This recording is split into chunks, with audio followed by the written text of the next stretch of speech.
y'all. I'm back for another review of Love After Lockup, Throuple, Season 6, Episode 1. Y'all, I'm so... if you're watching this, thank you. But also, if you haven't subscribed, please be sure to like the video and subscribe to the channel. Y'all, I sat up here and I'm still not feeling 100%. Because I'm like at 70. And I did a whole video for y'all. And it came back so scratchy. So that was one problem. Sorry. So just please forgive me. Yeah. All right. So Savannah and Bradley. Savannah and Bradley, your name is still spelled wrong. No, I'm not over it. And yes, I'm going to bring it up every time because something tells me that if your name was spelled right, maybe you would be in less trouble in life. Anyway, so this looks like it's going to be a good season. We finally got season 6. After about 12, 13 years of watching the show. Anyway, Savannah and Bradley. All right, I'm going to tell y'all right now, I'm not in the mood. I'm not in the mood for these white chicks who try to appropriate our culture. Specifically, the African-American female dialect and our slang that we are mocked and belittled for as African-American women, and then to only have it copied by white tramps like this who live on former slave plantations / labor camps. I'm not here for it. Nope. It's a no for me. That shit doesn't work for me. I was never a fan of Eminem, and I'm glad my parents didn't let us listen to him like that. Specifically because they were very clear in teaching us that white people steal black culture and black people allow it. Only to find out my hit classmates who talked all this shit about rap music, which was, you know, their code for black music, would then say the only rapper I like is Eminem. So then it hit me in 10th grade. Sitting there, I was like, hold up. Eminem is making money from all these black people buying his music, seeing his videos play. Because this was back when, you know, videos were playing on like BET, MTV. And all these white people are buying it too, who like black culture wrapped up in whiteness. I'm going to help with my $9 when I go to a... Hell no. That was also a lesson. Anyway, and she falls in that category. So that's why I was so fucking annoyed even when Barack Obama was talking down to black men during Kamala Harris's 100-day campaign. And then a couple of weeks later, he's up there spitting Eminem lyrics in Detroit, you know, because whenever he repeats something white, that's safe, who has built a career trying to imitate the so-called Pookie and Ray Rays he was talking about and talking to black men at Harris's campaign headquarters about.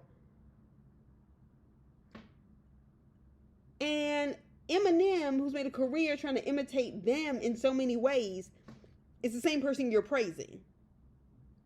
See, that's what I can't get with that. Meanwhile, black men showed up 83% for Harris. And it wasn't because of you, Barack Obama. They had to send you to places like Arizona after that. And Utah, places where black people weren't. Anyway, so that's why this stuff annoys me. Okay? So I'm going to fucking ignore them this season. This is my forewarning. It'll be very limited. She picks his big dumb ass up from prison. Okay. She said people think because he's in prison that she's too good for him. I said, no, you're not. You're not. You're two peas in a pod. Y'all will work. All right. Her talking to that caterpillar on the ground and then telling us she raised a family of baby raccoons that fell out of a tree. Sounded like she was high as fucking Mars. And we TV, y'all should have never let her behind the wheel. Ain't no way. Fuck the vaping. Let me tell you, she had some stuff in her system. And y'all knew it by the way she was acting. Y'all should have never let her behind the wheel, please. He got out. She got a tattoo with his name because she insisted on doing that. And as she's talking to him on their ride back from, you know, recently released prison, all I could think was, Savannah, you talk too damn much. You talk a lot.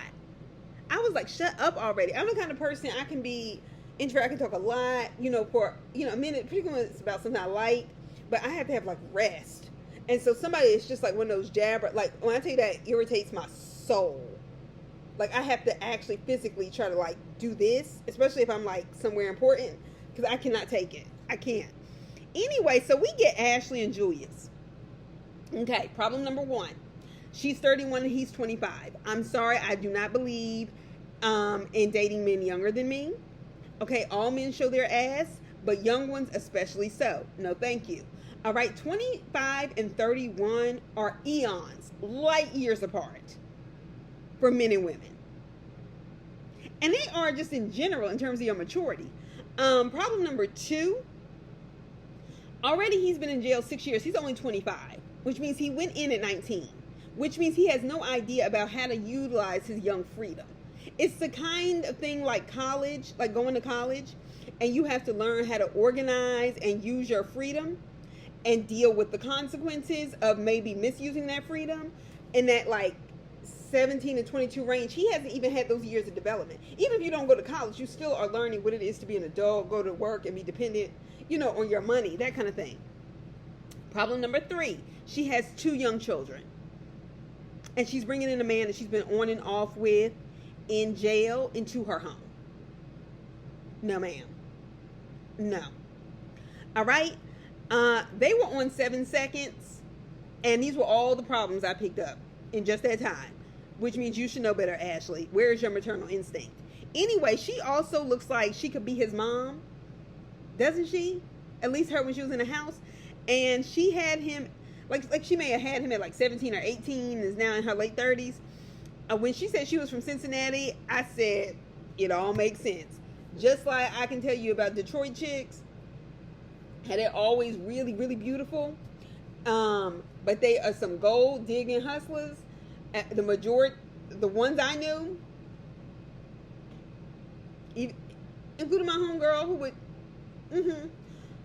Cincinnati chicks, that's a different kind of gutter.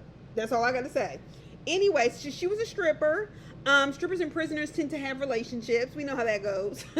Anyway, she's a waitress now. And look, you get it how you live. I realize that's an old life and you wanted to make sure that you took care of your kids. I get it. Strippers run out of time. You can't sell like that. What's going on out in the hallway? Anyway, so I feel like she doesn't care about this relationship. And by that, I mean, when she said they've been on and off for a year, I said she just wants to be on the show. Which is totally fine because we watch it for entertainment. So if you're willing to give us entertainment, by all means, darling. All right. Am I the only one that feels like she sort of catfished him though? By her different looks? I mean, the way she was looking in the house, and granted, she's with her kids, not doing all the stuff. But the way she looks with makeup and wigs on really gives deceit. And I could totally understand how somebody could feel that way with a difference in their appearance. So that's what I imagine. I feel like that falls under the category of catfishing. That's just me. But please let me know in the comments if that caught your attention as well. I could be tripping. Anyway, she's tripping meanwhile because she's not sure if she's going to see him the first day he gets out or not. I said, girl, he got locked up at 19. You can leave it at the door. Thank you. I heard you the first time when you're not. So she found out. I'm like, what do you expect? He got locked up at 19. He's supposed to be with his family. Hell, that's probably all he really knew. And his high school friends, whatever. So she found out that he was using women for money. And she says she never sent him a dime. She wasn't going to be that girl. Oh, okay then. Okay, boosh.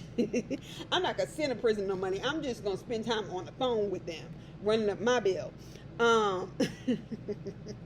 Anyway.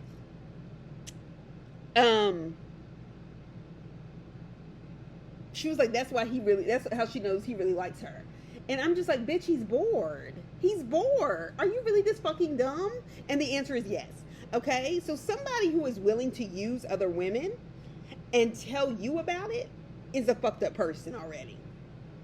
Because then you feel comfortable throwing that in their face. He owes one of those chicks at least a night when he gets out. Okay, so I don't even know why you think. And we getting the same thing we saw Love during Lockup. Maybe this will be the new setup. And clearly it is very similar. So Love After Lockup decided to start making it, apparently, this is just what I'm getting, a storyline to have more than one chick talking to the same guy. Which I think is hilarious because it always happens anyway. I mean, if that's the way it always ends up, I guess everybody ought to get a check. Instead of us just hearing about the other person who ain't getting paid, but at least they're protecting their identity so they don't lose their job. Like True and I forget her name, bless her heart. I really felt sorry for that woman. But anyway, so they've decided this is what they're gonna do. So I'm like, who is calling the station? Do these chicks know about each other, or is it the prisoners?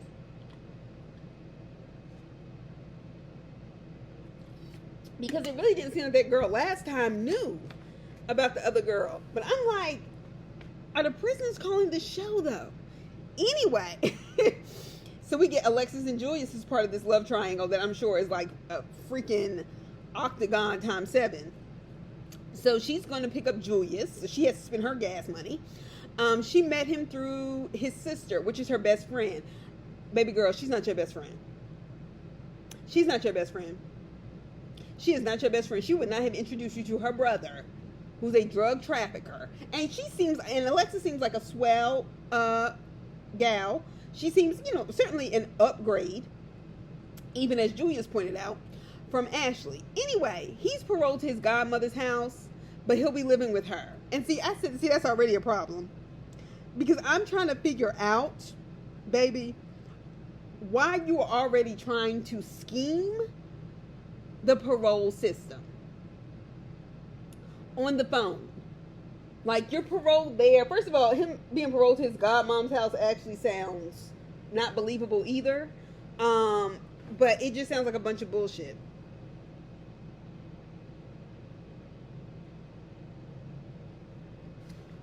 I told you I'm not at my best. All right. So, anyway.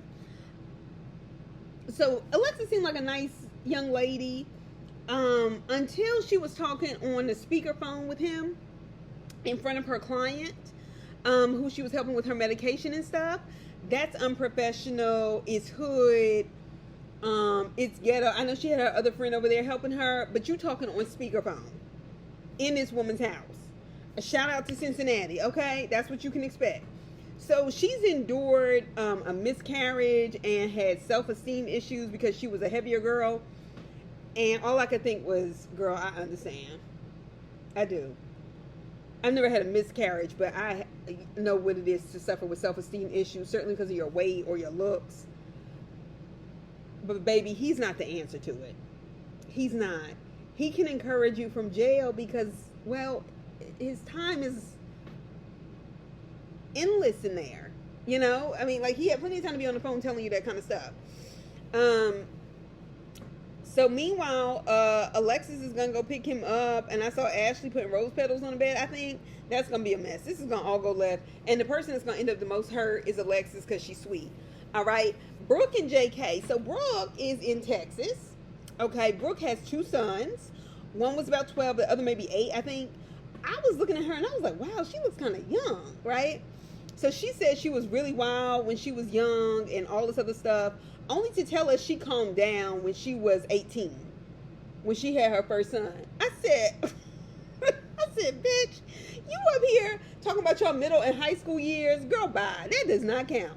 Is it just me, or is everybody on this cast seems to be heavily stuck on their high school years? I mean, just always back to high school. Like, what? Huh? Has anything happened since? Anyway, excuse me. Brooke's baby fathers left her. Surprise. Anyway, so she said her boys really need a father figure.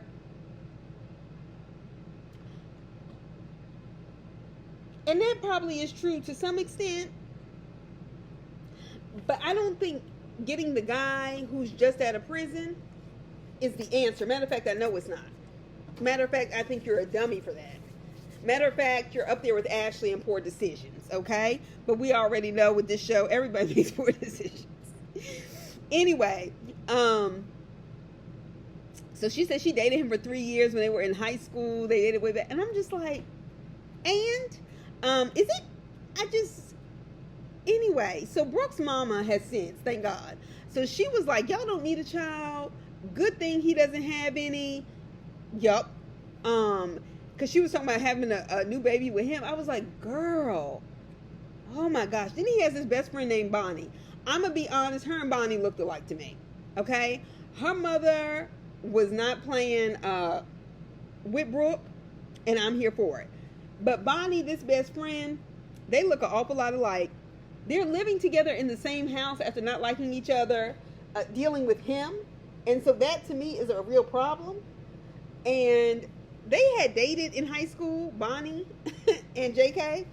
To me, I was like, oh my God, does that even count for anything? But I guess if if you still stuck in those high school years, it wouldn't have counted. They had gone on, moved out of that town that they're in, that small town they're in, and went on with their lives. But it doesn't seem like that. I'm like, why are they living together? So apparently she got kind of kicked out of her apartment, and he asked her to basically do a favor and let her stay. And it is weird. And then Bonnie tells us when we get her on the camera, while she's making these little shady remarks, planting seeds to make her, make Brooke feel like JK doesn't really like her as much, or could be doing other stuff, that, they slept with each other a long time ago, but we're just best friends, this, that, and the other. You still like him, you still want him, okay? They started talking about all these different love triangles, Brooke, Bonnie, JK. They were talking about too many chicks over and over again. I could not keep up. I got confused. He had an ex named Alex who cheated on him, and guess who told? Bonnie. Bonnie, who she trusted as her friend. She, I think, had her as a babysitter one night, said, look, I'm going to hook up with this guy. Can you watch the kids or whatever? I guess that bitch watched her kids and then called JK and told him, and she had no problem telling us. See, that's the kind of female friends that are a problem, okay? Because I had a best friend. It was a guy, and we had known each other since college. I quit talking to him a couple of months after he got married. Not by his requests, but because I felt disrespected. We had been friends since freshman year in college. We had never dated. We had never kissed. We had never been in any kind of relationship other than being friends. And you know how people joke down south and say, oh, light-skinned people look alike. So he was light-skinned, so whatever. And I knew every girlfriend he had. I would always make an extra effort, though, if he was dating somebody that I went to school with, to be extra nice. Not like try to hang out with her, but just so she knew that I knew who she was and wouldn't feel uncomfortable. And they always came around. It didn't take them long to realize, like, oh, okay. Like, if they requested me, like, way back in the day, like on Facebook, I would always approve it just because I knew what they were looking for. Just try to see if there was anything. And, and then it would subside and they'd be nice or whatever. Anyway, so, he had several girlfriends and, encounters or whatever. And this one chick who was much younger than him, maybe 4, 5, 6 years, he decided to marry her, but he got to know her while I was in LA, but we still talked regularly and things like that, because, I'd be telling him about all the things in grad school. I would come home, so on and so forth, but I hadn't met her, but I also knew him, so I was like, well, whatever. I remember the first time I met her, I had come home to Atlanta for about a week, and I just that was a really bad summer, and I just needed to get my head together. And so he said, well, you can stay here. My sister was still there. My brother was away on work. My father was still there at the time and stuff, but it was a lot going on in my life.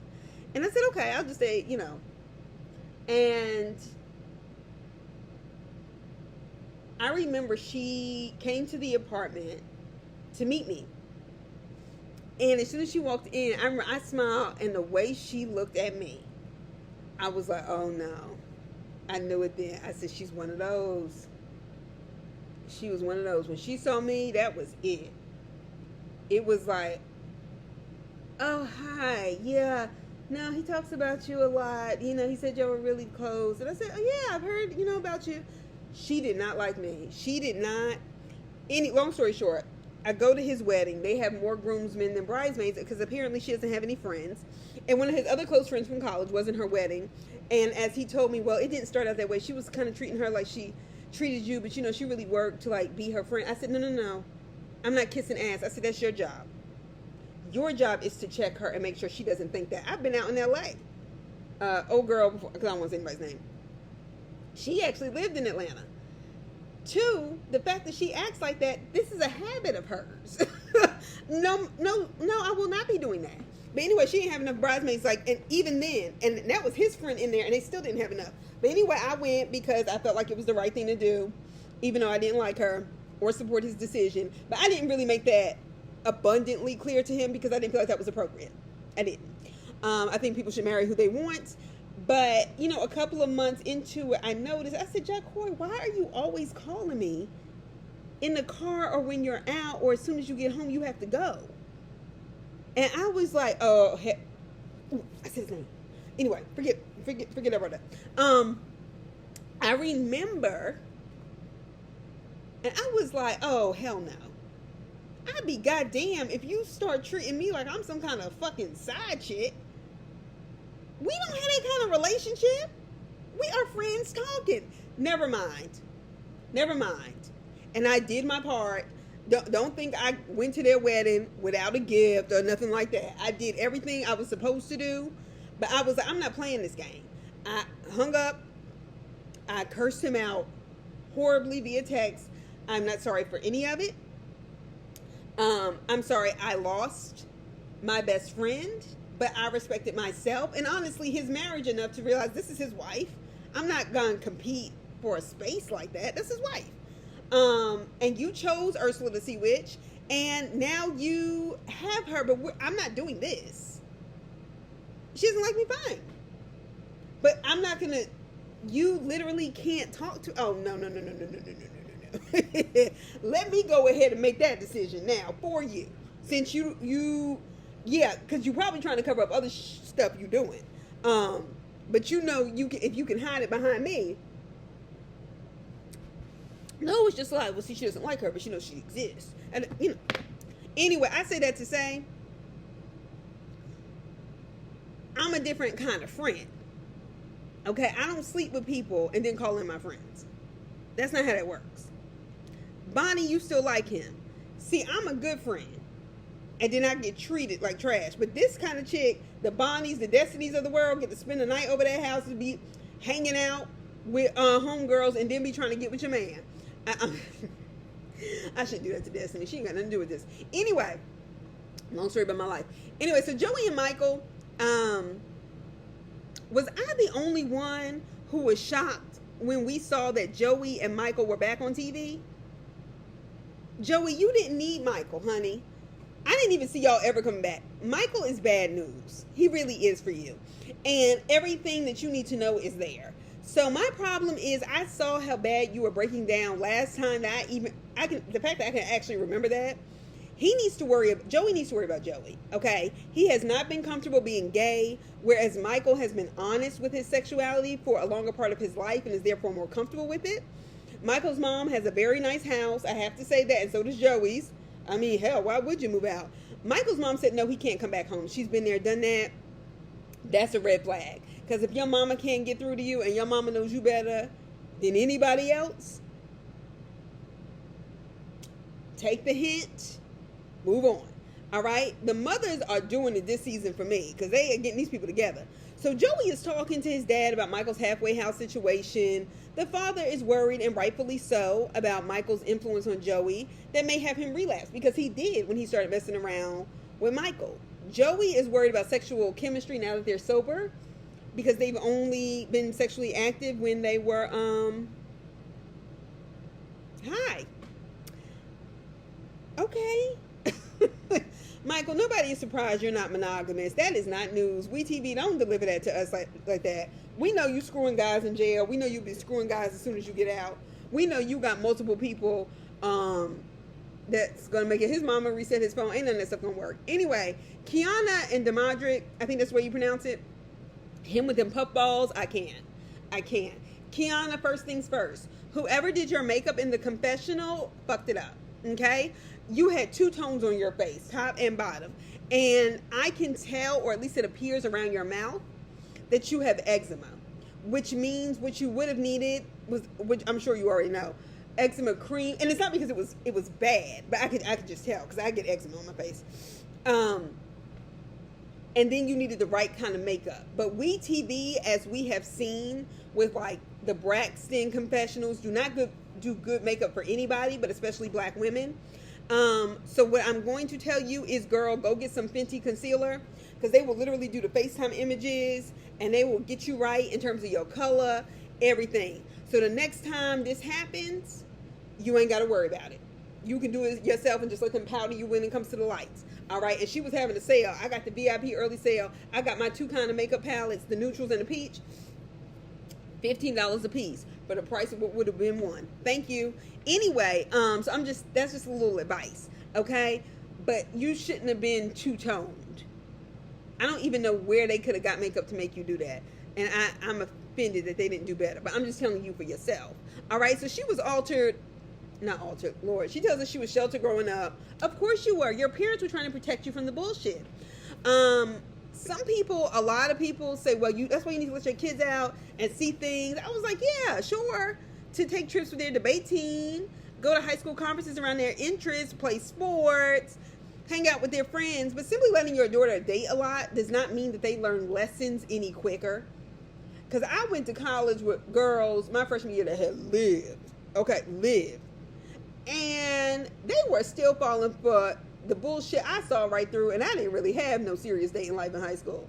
Because I was just a nerd, quiet, kind of loser. High school, college, I was like, that doesn't mean you actually apply that stuff later on in life. So, whatever. I mean, you don't have to raise your kids like the Amish or like the Mormons, but you get what I mean.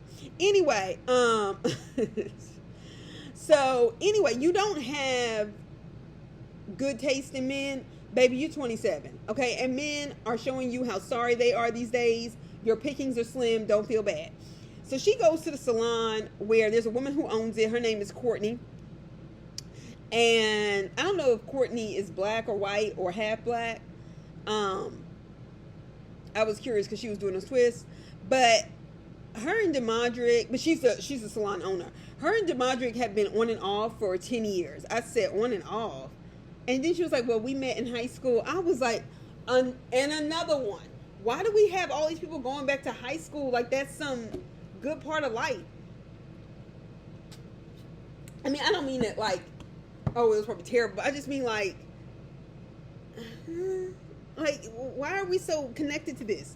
Deadric, as we find out, I don't know if I'm pronouncing it right. I'm doing my best. He has 6 kids with 3 different women.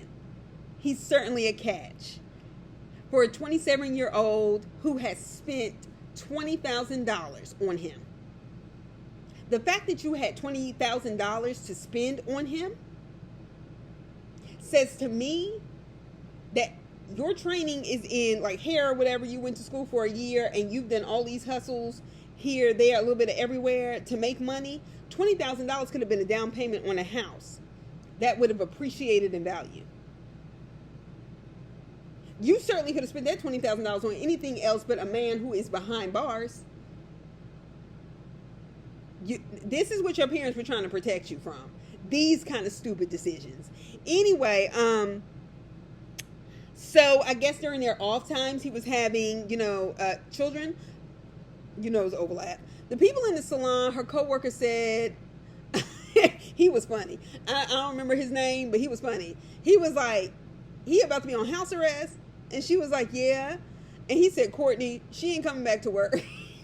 She gonna be right up under him. She was like, no, don't do that. Meanwhile, his client is in the chair, her face all scrunched up. She had the pink, tracks or whatever. And her face is scrunched up because she was hearing all that dumb shit. It was an older black woman. And she thinks it's dumb. And she wanted to make sure Kiana knew it was dumb. And so did the camera. Anyway, he has a baby mama named Joella, I think. I'm trying. All right. Who's still in love with him. And they have 3 kids together. Or she thinks they're still in love. My thing is, 3 kids is a lot of kids to have together. And certainly enough to make her think they'll be back together. I agree. Her coworker said, what if he's telling you, the guy over there, he said, what if he's telling you the same stuff he's telling her? He said, y'all gonna both be at the bus stop. And I was like, there's a good chance. All right. And I did appreciate, though, even though he was like roasting her, but he was telling her what was true. But Courtney, I felt like I really appreciated her in this scene because she tried to give Kiana some good advice without hurting her feelings or making her feel stupid. Because a lot of times when you make somebody feel stupid like that, what they do is they shut down and then they double down on whatever bad decision. But she didn't do that.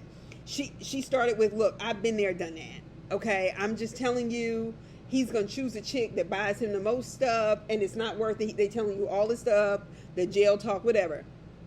So the coworker, the guy was giving her good advice. They were all giving her good advice. She ain't gonna listen to it though. So her stepfather, who she's had in her life since he was 12, who seems to be a really good stepfather, is going with her to pick up Deadric to help her drive. And she said, I think he's going because he wants to protect her in the event that this guy disappoints her. Okay? They go to his dad's house. They go to Deadric's dad's house to get his clothes because she said she can't afford to buy him a new wardrobe. I said, good.